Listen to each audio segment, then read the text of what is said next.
I've cheated death not once, not twice, but 3 times in my life. And in this video, I'm revealing the first of my near-fatal accidents. By all logic, I shouldn't be here making these awesome videos, but here I am.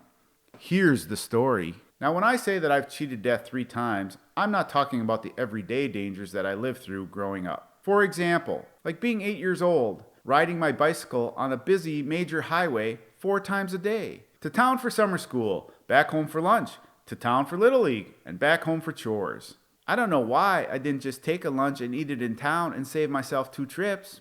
But on a daily basis, I made large semi-trucks veer around me at 60 miles an hour like I own the road. Or standing right next to a 3-foot spinning saw blade being the designated log catcher in our family woodworking operation. Those dangers were just normal occurrences for me. But what I'm talking about here is a real near-death experience. Something that should have ended it all for me. The first happened when I was just 4 years old, and my mother took me to town and we went to the Coast to Coast store. I don't remember why my mother took me there, but vividly to this day, I still remembered what happened next. As we walked out of the store, I suddenly yanked my hand from hers and darted into the street between 2 parked cars. Now, in the sleepy little town where I grew up, that normally wouldn't be a problem because there would be a 99% chance that there would not be a car coming at that exact moment.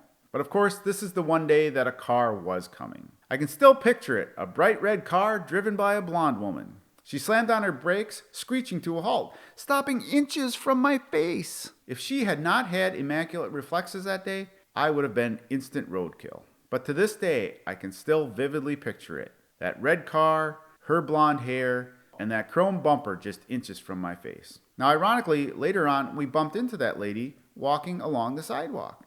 And I can still remember what my mother said to her. She looked at the lady and said, "Thank you for not running over my son." Now, at the time, I thought that was a very odd thing for my mother to say. But honestly, it was actually probably the most appropriate thing to say. Because if that lady had not been paying attention and had not had quick reflexes, I would not be here today. Now, that's the first of my near-death stories. And to be honest, probably the most unexciting of the 3. I vividly remember it, and it's one of my life-impacting stories. Do you have a near-death experience when you were a child? If so, I'd like to hear about it. Drop it in the comments down below. And if you enjoyed this video, hit the thumb, hit the bell, subscribe, and as always, sincerely, thank you for watching.